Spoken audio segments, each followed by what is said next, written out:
Darlings, I don't ask for much, but it's our 25th episode, which means it's our silver anniversary. Realistically, I just want a 401k that won't collapse. You've tuned in to New Job Who Dis?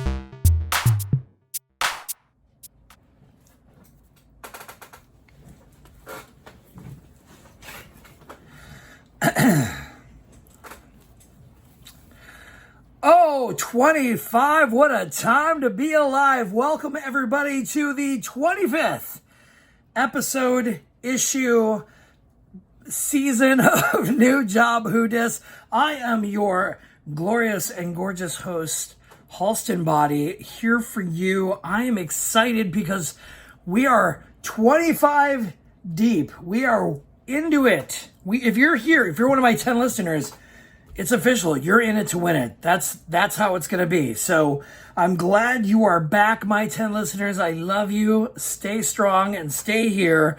If you are new, welcome to New Job Who Dis, the chronicle of my lifetime of jobs, careers, dreams, pipe dreams, failures, maybe even a little romance in there.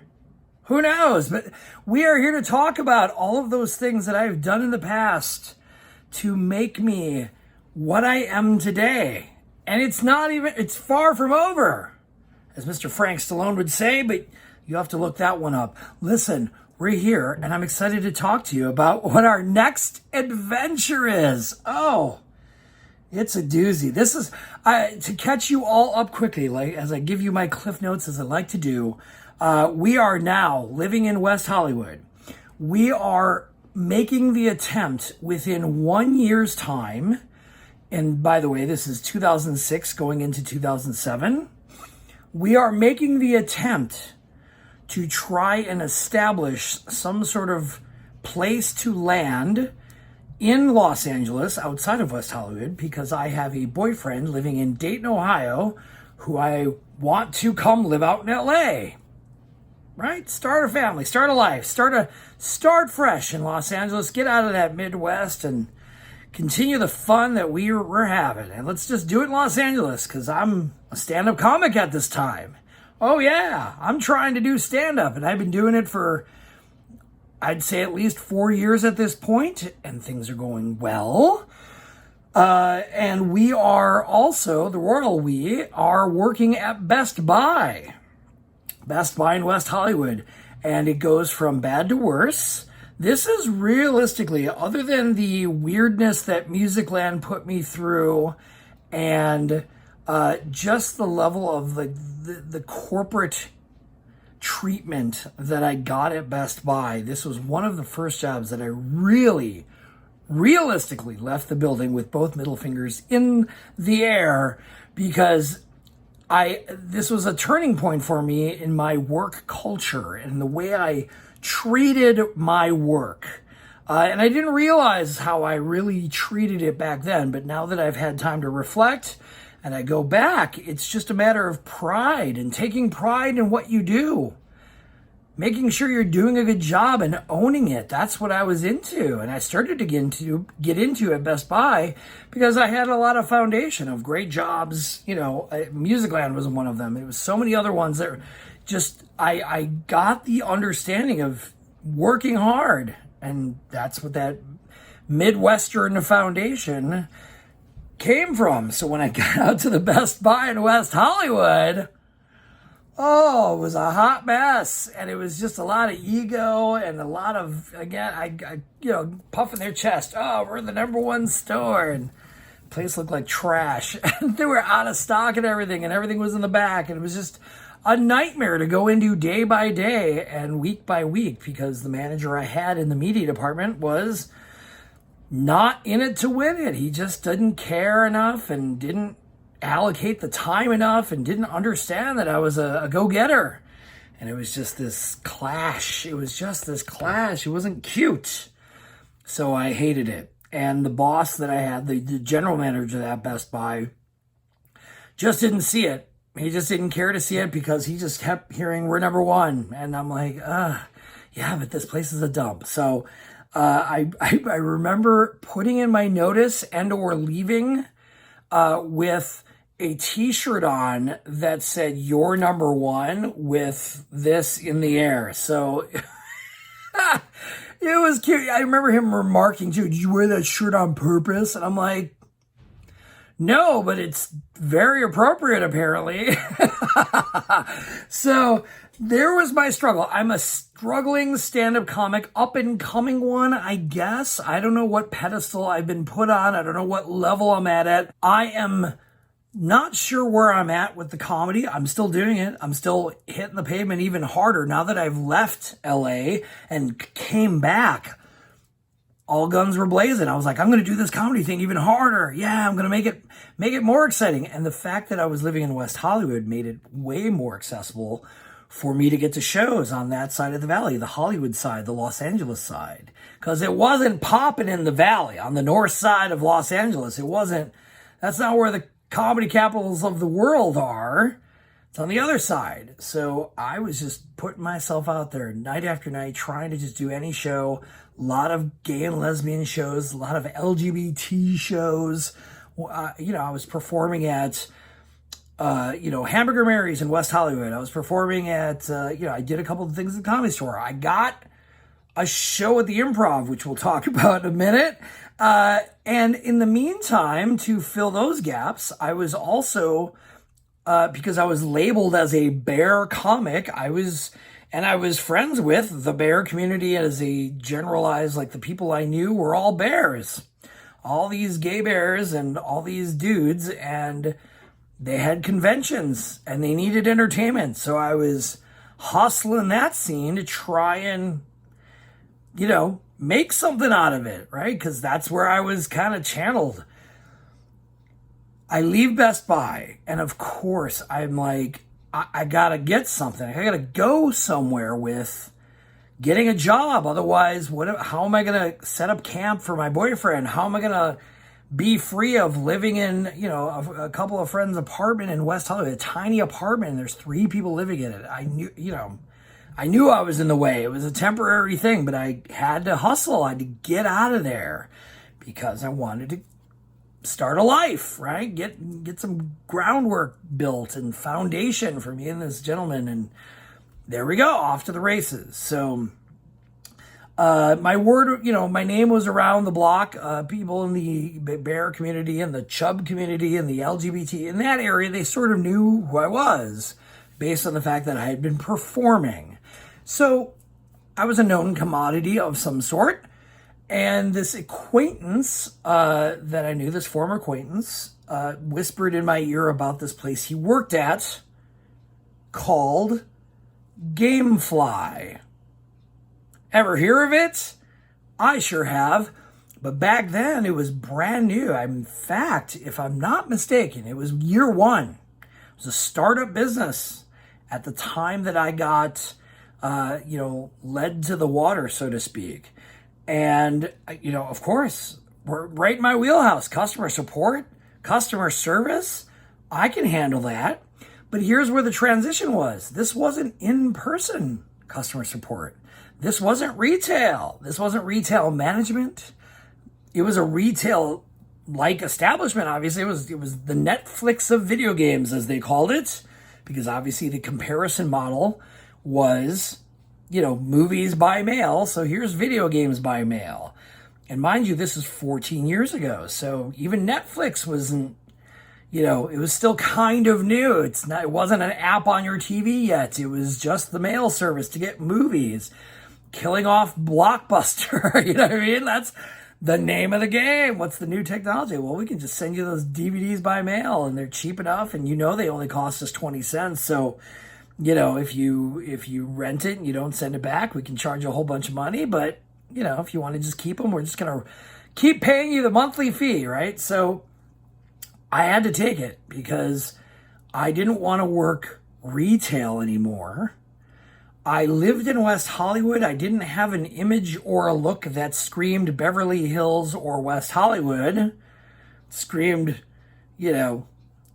guy who, faced for radio. But, and I was a bear, so whatever. Listen, LA is image conscience. Listen, Los Angeles has an image thing. Trust.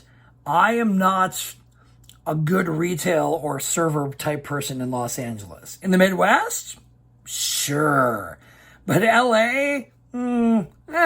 Questionable at best, especially where I was at in West Hollywood in LA, the area of Hollywood where it's tan and pretty. Nope, not me. So, and I'm not trying to beat myself up, but I'm just a realist. Listen, I'm not going to, yes, I'm the server at Spago with my big hips. No, that is not happening. So I was a realist and I was like, oh, great. I can do customer support, but it doesn't have to be in face. Oh, this is great. Sign me up. I'll take this job. And it was a regular gig. So great, even better.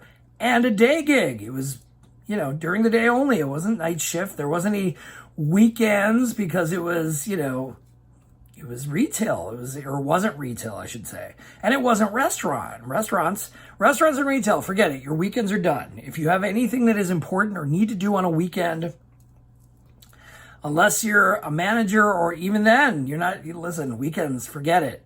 Weekends are made for Michelob. It's not happening.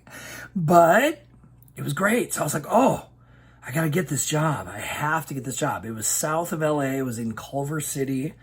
Look that up on a map. It is the south part, closer to LAX than it is to the Valley or West Hollywood. But still, great. It was an easy ride straight down Fairfax, and I was jazzed. I wanted this job, and I got it. Great. Steady money. What? Insurance. Yes. 401k thing? Not yet. We'll get there. Startup. Remember? Startup. Now, mind you, this is 2006. I didn't know what a startup was. I didn't know what this was. I was just working for another company in my head. And I probably in my head made them bigger than what they were. So I was like, wow, this big company called GameFly. Whoa. But then I started to, as I joined in on the customer support team and had to do email support and phone support in my cubicle, I came to learn that we were all just figuring it out as we were going along. There were new rules to be set. There were new things and new challenges that were coming our way as we were growing. But here's what made that great. I fit right in because I had a whole lot of ideas and I had a whole lot of experience in the customer support realm. So this is the first job that I really started to feel like I need to put some input into how customers are dealt with or how we as a company handle customers, because this is a new territory for us. This is a new territory for me. And we had to figure it all out together, which was great. The staff, especially the support staff, bonded. We became a team. There wasn't really, I can barely remember. There's one guy I think was kind of the odd duck out because he was one of those guys that just like wanted to keep to himself. He smoked like a chimney. Let me tell you, my mom used to smoke 2.5 packs a day. And I never remember smelling her or her smelling that like a walking lit cigarette that had just been put out in an ashtray. That's how bad it was. You knew this dude was in the building, or you knew that he just got back from break because the entire customer support area smelled like a lit cigarette. It was weird. I think they talked to him because enough people whispered and complained, and they were like, listen, you can't, if you're going to smoke, you got to wash your face or something. I don't know what. But yeah, I remember that as clear as day. And I made some buddies. I had a guy next to me. I think his name was Mark or Matt. I'm pretty sure it was Mark. He was a goofy, fun guy, kind of a personality. And there's a couple females there that I bonded with. I want to say one of them was named Courtney, and the other one, oh, that's the one that I want to talk about. Now I'm blanking on her name, and I'll just call her, It just left my mind. Let's just call her Leslie. It's not Leslie, but let's call her Leslie. So Courtney and Leslie were awesome. And they were great. It was just a lot of fun. Courtney and I bonded over enjoying and loving Robbie Williams together. And, Leslie, she was young and fun and goofy, and she had a funny, sense of humor. And the people I worked with were great. It was a great team, a lot of different personalities, but we all started to emerge as leaders, and we all took, the reins of trying to fix the problems. And it was a whole new territory.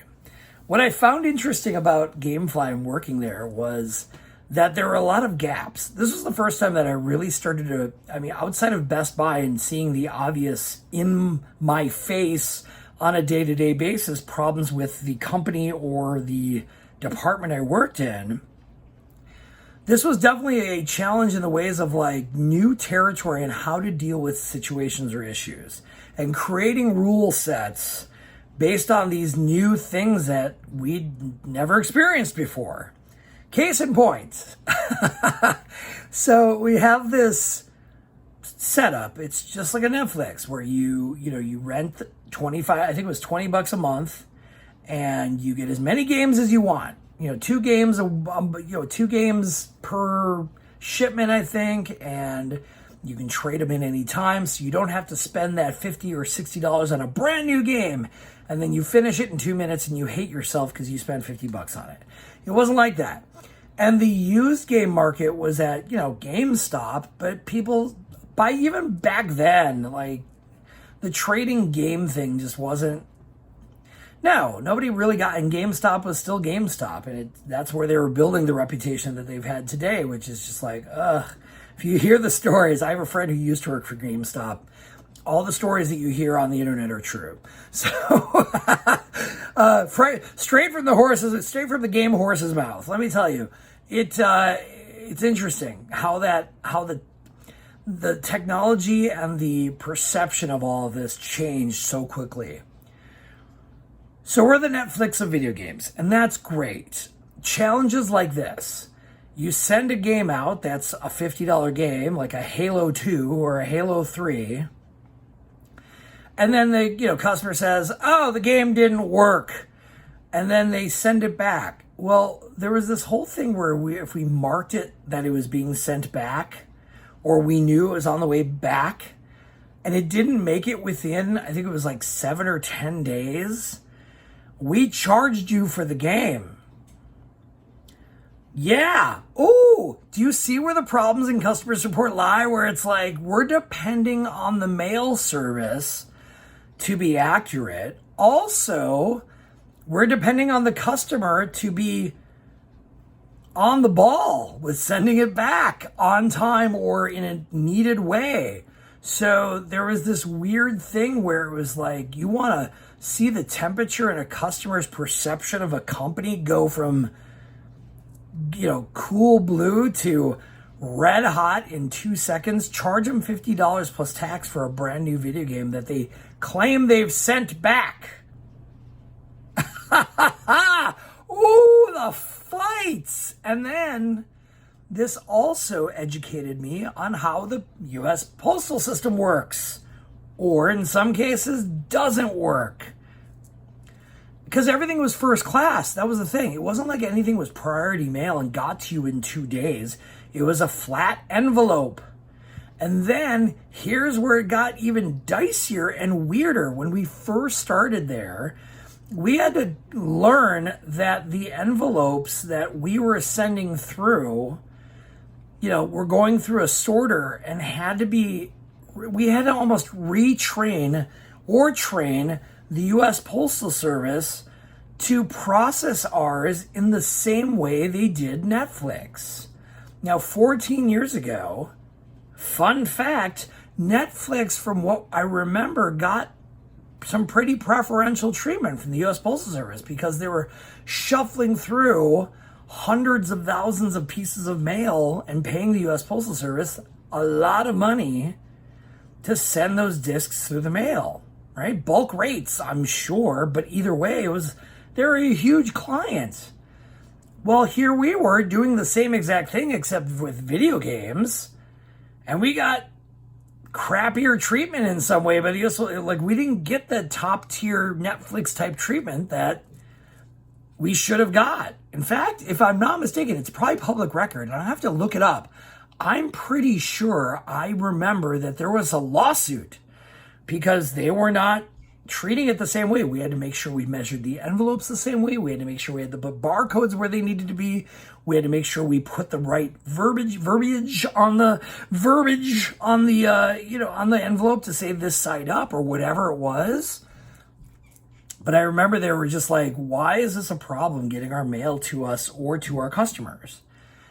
And then the other early on startup problem that they had was the warehouse was in Los Angeles. So if you're a kid in Delaware or North Carolina, you want the hot new game now, right now, it could take up to 4 days to get to you.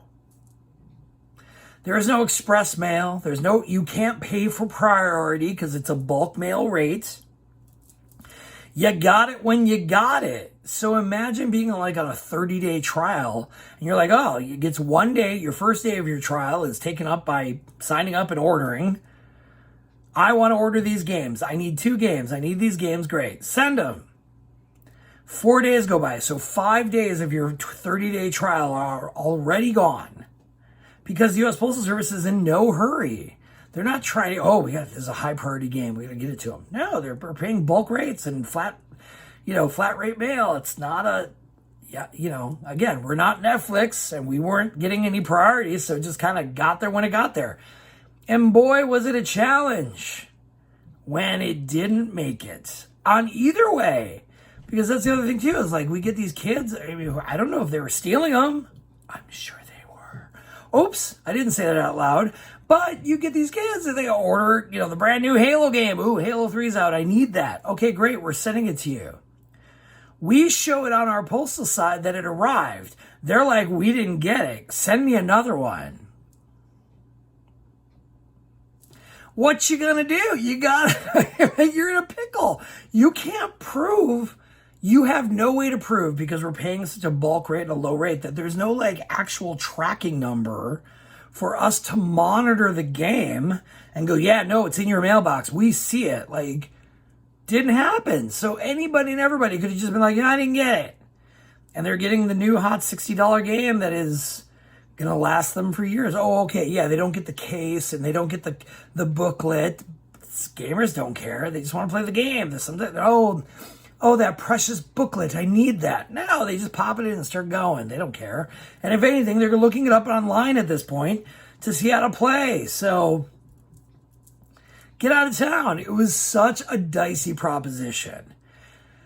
And then it got worse. I mean, that's how it was. We were just struggling through it and coming up with all these, new ways to deal with it and then trying to figure out whether we have to flip a coin and believe them or not. Do we take the customer's word for it, or do we have a better way of tracking these things? And all the questions that got thrown up on those early stages of GameFly to figure out how they were going to do it.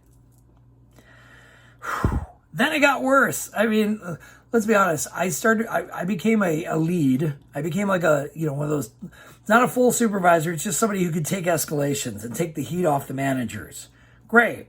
Because I was one of the ones that was there long enough and stuck around. So they gave me that as a customer support lead. Great. And I could, do other tasks for the managers or whatever the case may be. And at this point, there was just one manager. Well, it got weirder and worse. I mean, we were growing, obviously, because that market of I want to quickly play a video game and finish it in 2 days and send it back. Because some gamers were that good. They just wanted to play it and send it back to us for another game. Other gamers were scammers. They just wanted to get the disc, and they got the disc so they could copy it or whatever. My favorite flavor of scammery was the whole notion of get the game and then send back another disc. Sometimes, at least half the time, I remember people sending back either movies or porn. That was nice. That was always a great chuckle in the warehouse. So that was fun. That was the early stages of GameFly. I mean, it was just nuts. It was weird and it was hard because we were facing all these challenges of the unknown that we just didn't know how to process or how to understand, and how do we prove thievery, and how do we trace these games to make sure they're not actually getting stolen and all that stuff. And I know we were taking some hits early on. Then it got worse. People were losing games left and right. It was like this weird, wow, there's a big uptick in a lot of games that aren't making it. It's kind of weird. And then we start growing. So we're doing all this we're growing at the same time. It seems like there's a loss happening. It was kind of weird. The warehouse, this is also the first time that I started to really tap into the us versus them principle. What I mean by that is that the division was happening within the company because we had to expand to another building right across the way in this little business park area in Culver City. So everybody was working in this one building, and it was connected to the warehouse. So if we needed to check something out, we could literally just get out of our desk, walk through a door, walk through another door, and we're in the warehouse. And we can ask questions about, hey, did you guys get the bag? Can I look in your damage pile? Blah, blah, blah, blah, blah. We were there to find out these answers and start investigating to make our customer support experience that much better. And then they moved the customer support team that was expanding over to the building across the walkway. The way, it was just enough for a couple cars basically. But at the end of the day, we are out of the building. Tech team was growing as well. Management teams were growing. So it was starting to become a little bit bigger. But that's when the divide happened, because then it became customer support versus the warehouse. Because we were trying to take care of the customers, and we were the ones taking the heat for what was possibly going wrong or on. And then the warehouse was constantly getting bombarded by us with questions and trying to fix things and trying to figure out their process and trying to get it cleaned up and making sure it works and all those things. So they were highly annoyed. The guy who was running the place, I think his name was Joel. He was this big galoot. He was this big beardy galoot, big tall guy, 6'6", real, giant. And so we were wondering why we couldn't come up with the answers. We started to lose discs and customers weren't getting what they were supposed to be getting. So we started to figure out okay, let's walk this back. And so we, eventually cameras had to be put up in the warehouse because they weren't sure if it was an internal thing. Because it wasn't being sent on a traceable, trackable piece of mail, like a priority mail or an express mail, which had a tracking number and line by line, we just, it was bulk mail. So we just sent it off, wait to see if it hit a hub, and then hopefully it got delivered. And that's all we were hopeful for. We didn't have it looks like it left the plane at 2:26 p.m. and it'll be in Tuscaloosa by tomorrow. It was nothing like that. It was just I don't know where your game is. I've checked everywhere. I'm on my side. It must be in the mail system. Call your mail people, but they're not going to find a first-class piece of mail or a bulk mail thing like that. They're not going to be like, oh yeah, your game, it's right here. Challenging. So I'm working there. Money is coming in. Putting that away real quick, which is great because that's what I need. I need to make sure I have security deposit and, any excess things to, essentially move into a new place. Meanwhile, I'm still doing the comedy thing that's working. So we're kind of mixing it up. Three trains are running at the same time. The train to get my boyfriend out to Los Angeles within a year. That happens. Train makes it to the tunnel. After about a year, I find a place in North Hollywood and we get Paul out to Los Angeles. Okay, great, because GameFly is doing it for me. First 6 months, bam, bam, bam, we're knocking it out. Now it's actually 9 months at this point. We're rocking and rolling. GameFly is feeling good. I'm still sowing the comedy oats all over Los Angeles and hitting as many rooms as possible, getting bigger in the LGBTQ scene. I'm becoming a gay comic because all of my comic rooms are a lot of, hey, LGBT night or, gay and lesbian night. And all my friends were gay and lesbian comics, so they were booking rooms and bringing me along and all those things. It was just going along great. So first train down. Hey, GameFly job is established. Things are going great. I'm thriving in this startup environment because it's all, hey, let's fix the problem. How do we do it? Let's just toss ideas up on the wall and figure it out. Great. Stand-up comedy, trains running, going through that tunnel, working those bear events still. That's starting to dwindle. It's starting to get weird out there in the bear community scene for me because I'm basically becoming the tired act. And it made it worse because I was not really feeling being in the bear community doing comedy because I didn't feel like a bear comic. I was just a comic and I didn't know what to do with this audience. But I was still booking. Things were moving forward, working with these musicians. Things were going good there. I was doing the Nashville thing.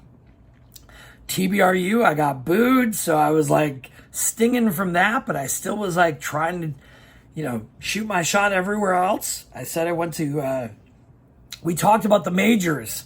If you check back in the previous episodes, I talked about the bear community, bear convention majors that we had in that era, which was Chicago, Orlando, Dallas, and San Francisco.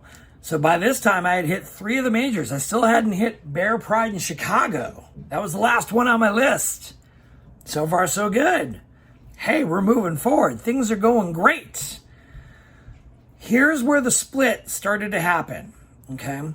So the good news is Paul gets out here. Boyfriend's here. Things are getting settled. Because I work at GameFly and we are expanding, and I've been a good employee so far. I've been one of the best, in fact. They love my energy. I'm there to win. I'm there to make it happen. We're making changes. I'm making people laugh. I'm bringing joy to the world. Hey, my boyfriend's moving out here. Got any room in the customer support areas? Absolutely we do. Great. So I don't have to worry about him trying to scramble finding a job. Get him a job there. Oh, this is starting working out great.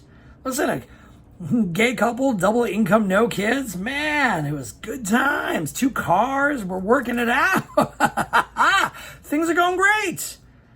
I move out of the West Hollywood apartment. Thank you to the gentleman that, moment of gratitude to the gentleman that hosted me for a year. And we just no longer, I haven't spoken to those gentlemen in 10 years. Wow. How, as the world turns, right? Listen, people fade in and out of everyone's lives. If you just stop for a moment and pay attention to that, it's weird how that happens. But realistically, I haven't talked to those gentlemen in a long time.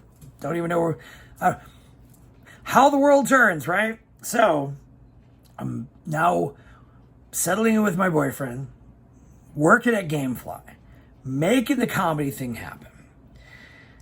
And so as we're getting through, and GameFly is getting bigger and things are moving faster, and we're starting to incorporate more layers, right? Okay, now we have phone calls. Those are all right.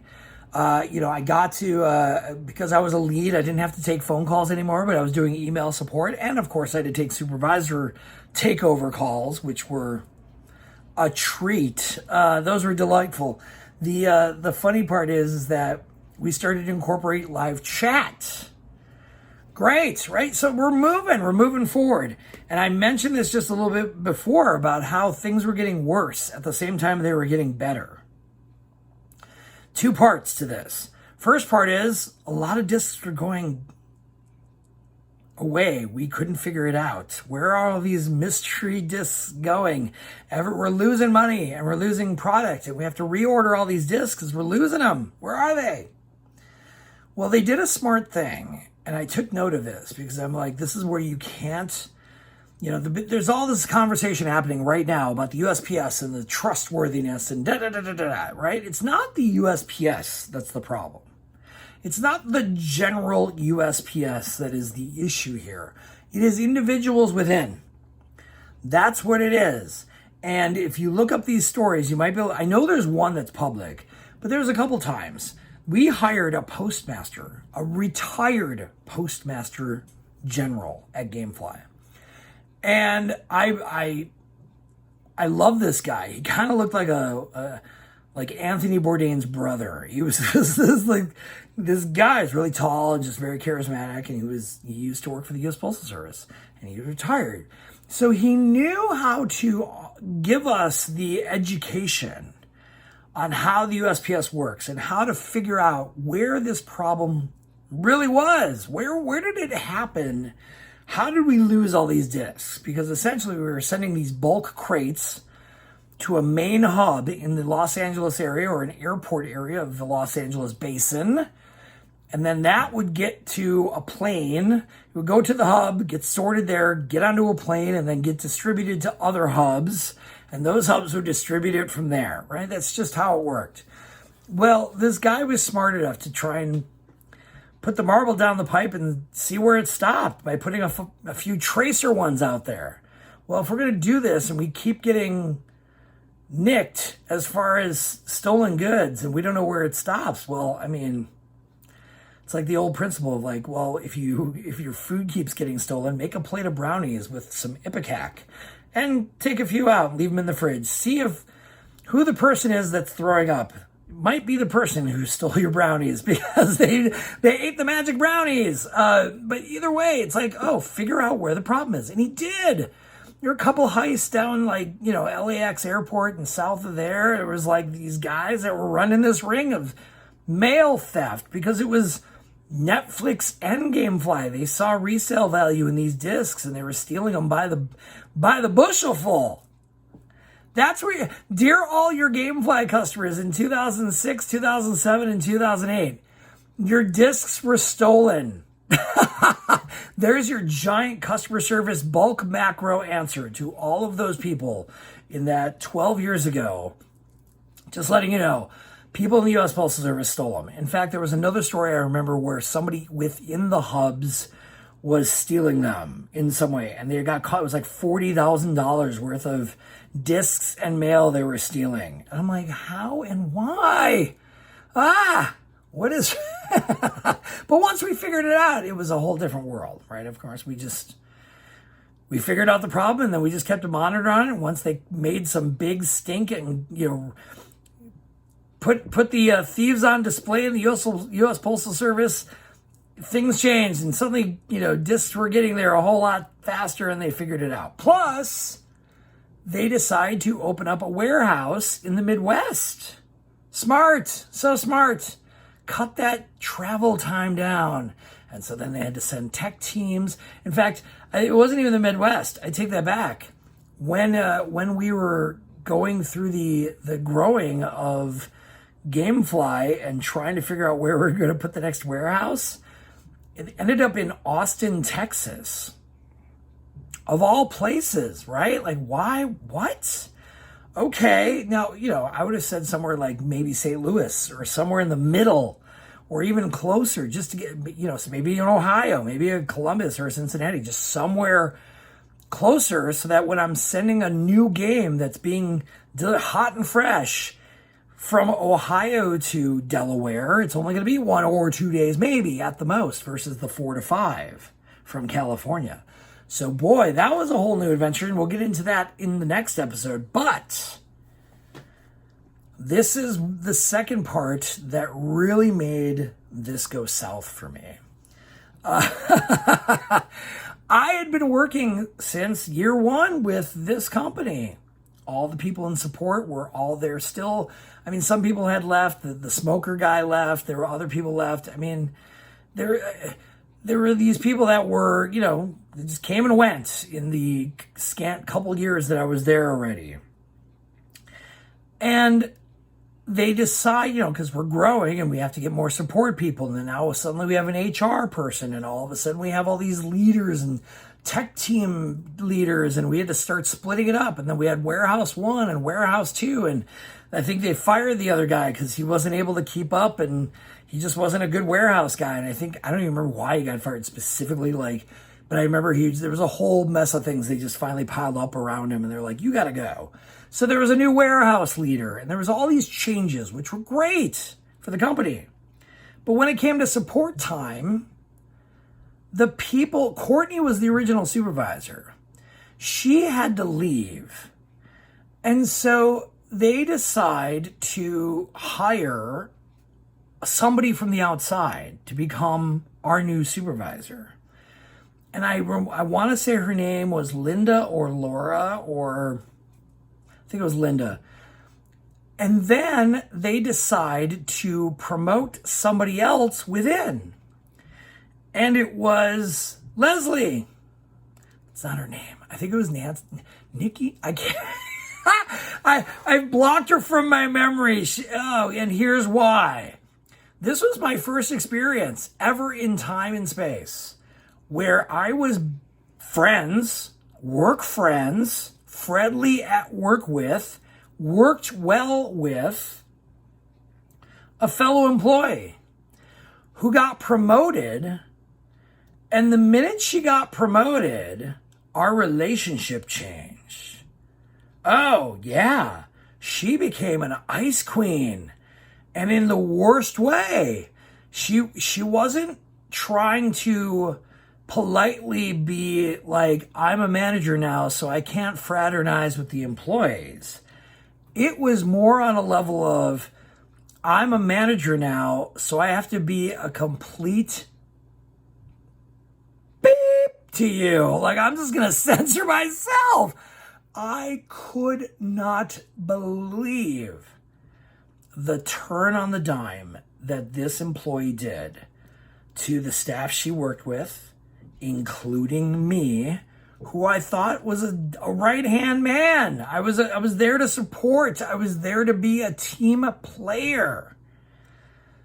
And this fellow cohort who had been ride or die for the last year and a half to 2 years, they're like, yes, we're going through the trenches together. We're making it happen. And we're fighting it, and we're laughing through it, and we're crying through it. And wasn't that the worst? And we got through it, all the muck together. And she got a well-deserved promotion.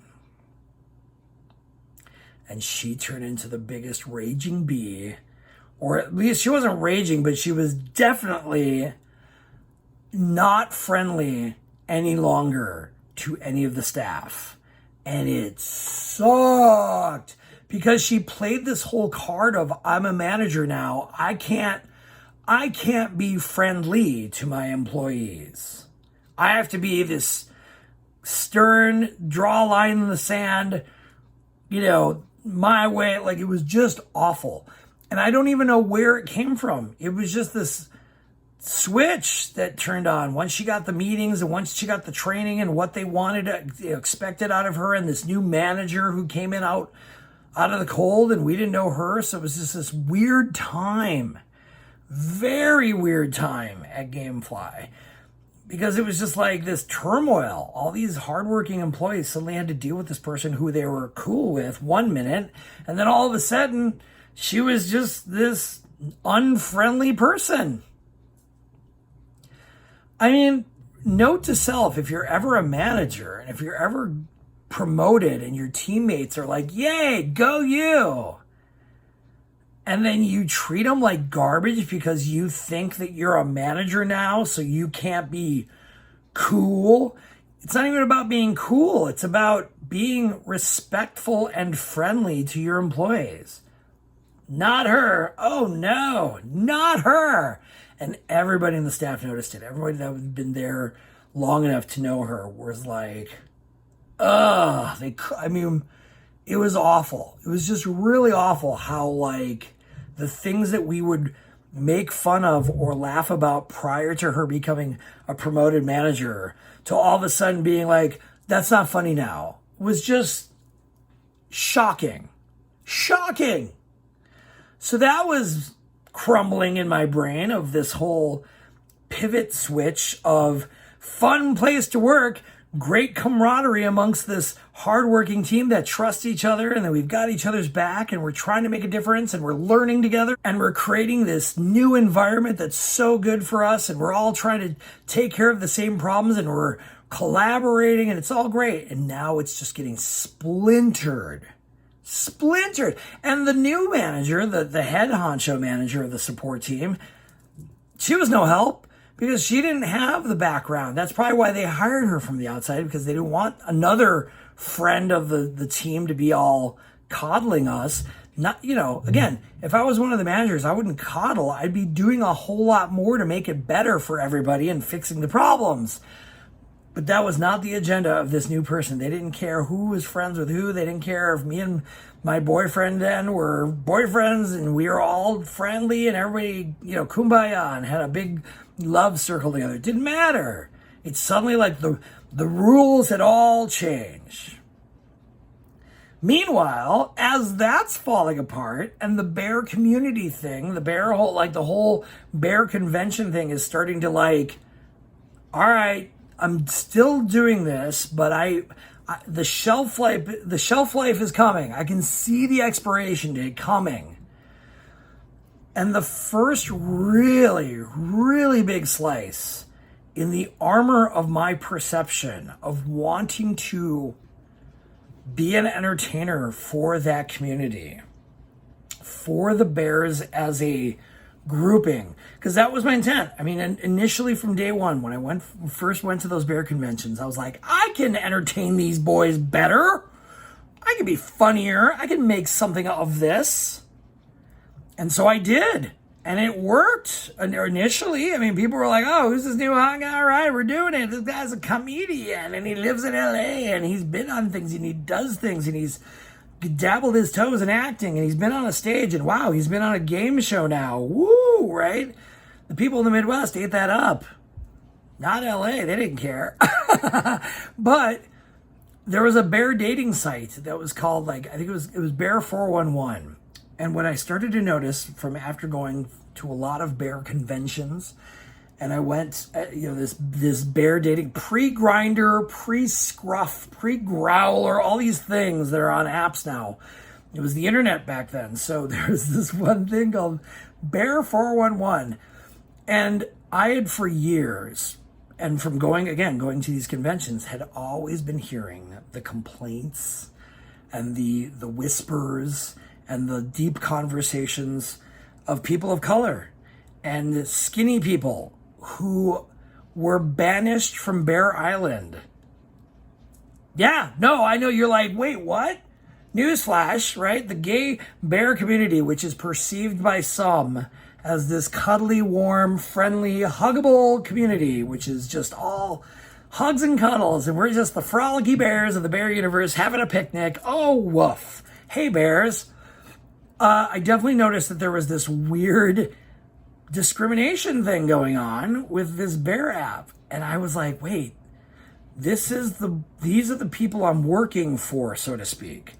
I'm not working for. The bear community doesn't have a leader of the entire community that is hiring people. This isn't a corporation. This isn't like some organization that everybody is all working together hand in hand, and memos are being passed across the country about what's the latest in the bear world that we're all keeping up on. City by city, community by community. Every community was within its own city or area or whatever. So obviously the internet expanded that. But what was funny is that I finally really just noticed, after years of being at these events, performing for all these gentlemen, seeing the behaviors and the jokes and the essentially the print media and just the exposure to what is the bear community all about, I found myself saying out loud, I miss women and people of color. Because I was just trapped in this weird sort of space and headspace of wow, I'm in this bear community, which is a lot of Caucasian bear dudes, and I'm performing for a lot of them. And not to say there weren't people of color or skinny dudes or whatever, but just this one website that everybody was on. It was discriminating against those people. As somebody, I believe there was a location search for Jamaica, and there were the only two bears in Jamaica were white. I'm like, what? What is going on here? And so after enough research and after enough conversations with enough people that were complaining out loud but didn't have a voice, or maybe just didn't say enough, or I don't know what, I'd had enough. I got sick of it, but I was very worried because here I am performing and being the, USO convention, guy who's performing comedy and trying to entertain the bears and trying to just be some, I guess, level of, bear celebrity of some sort to entertain these folks and be part of it and try to come one, come all, right? But in the meantime, there was this undermining happening of all this weird low-level discrimination and or separatism going on. And I was perturbed, but I didn't know what to do because I was like, oh, don't bite the hand that feeds you? Do I bark about this even though I'm trying to also be hired by these folks potentially? I was in a struggle. I didn't know what to do because I was like, oh boy, this could be bad.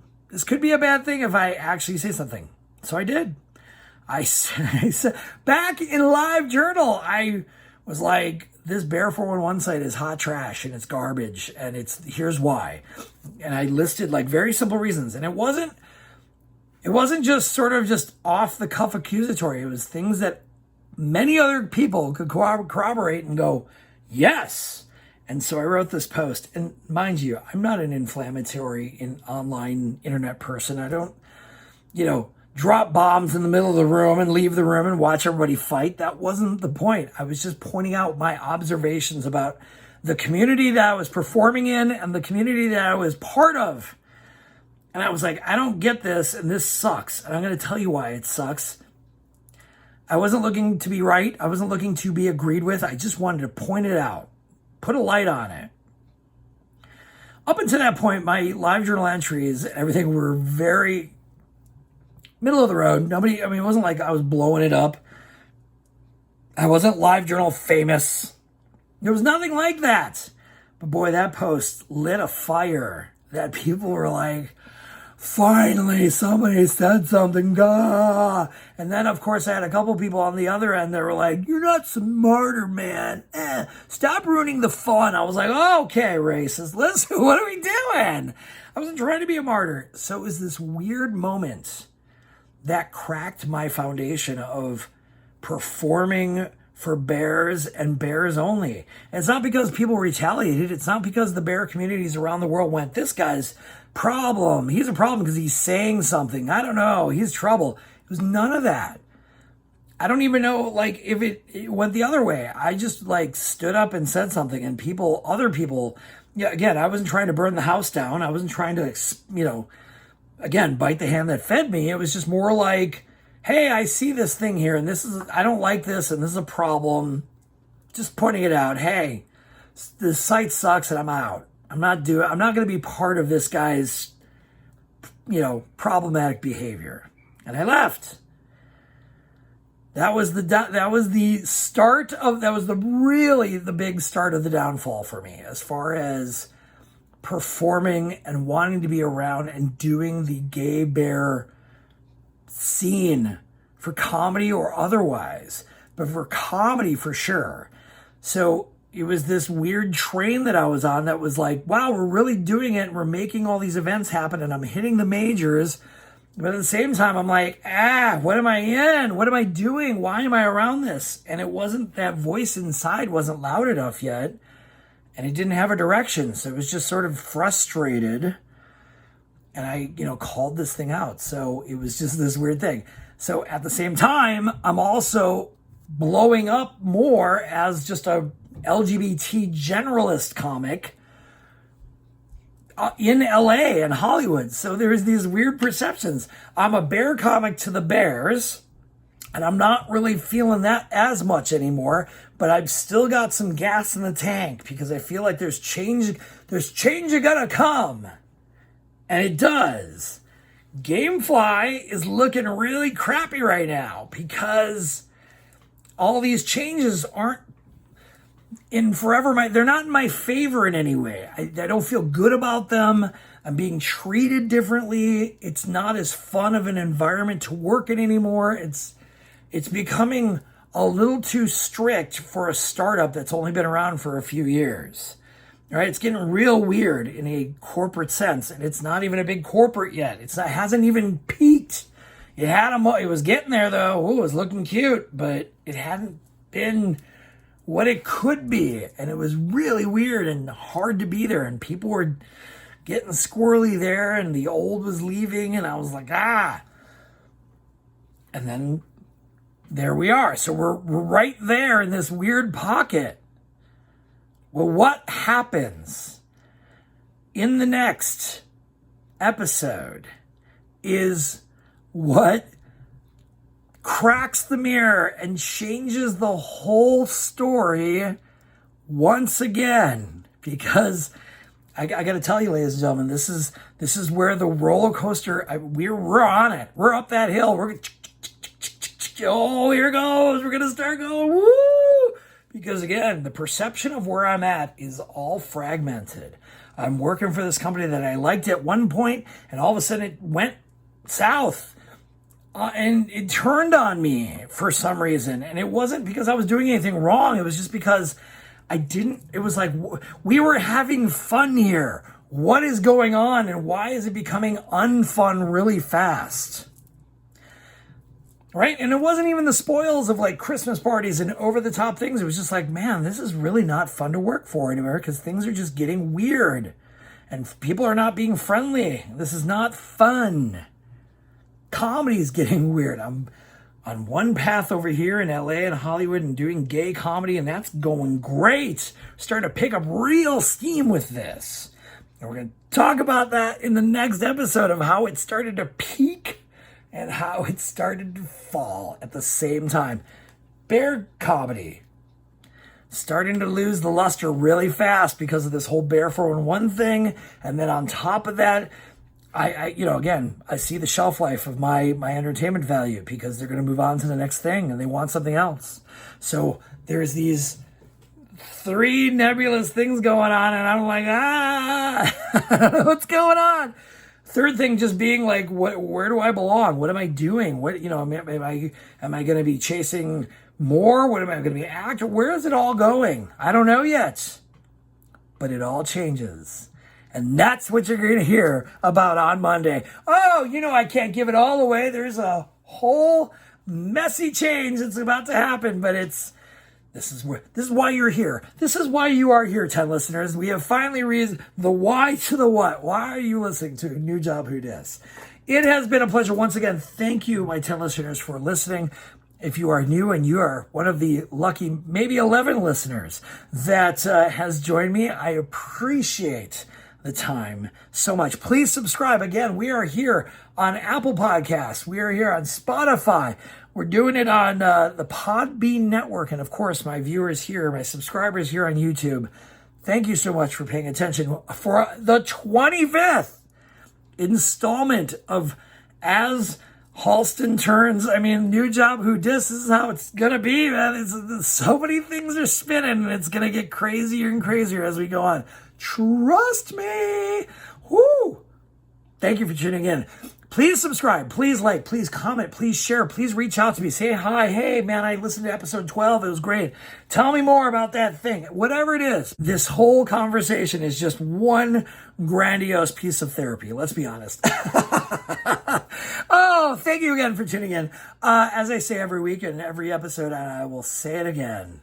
Tell a friend, tell a neighbor, tell your mom, tell your dad, tell your brother, tell your sister. Tell everyone. This has been New Job Who Dis?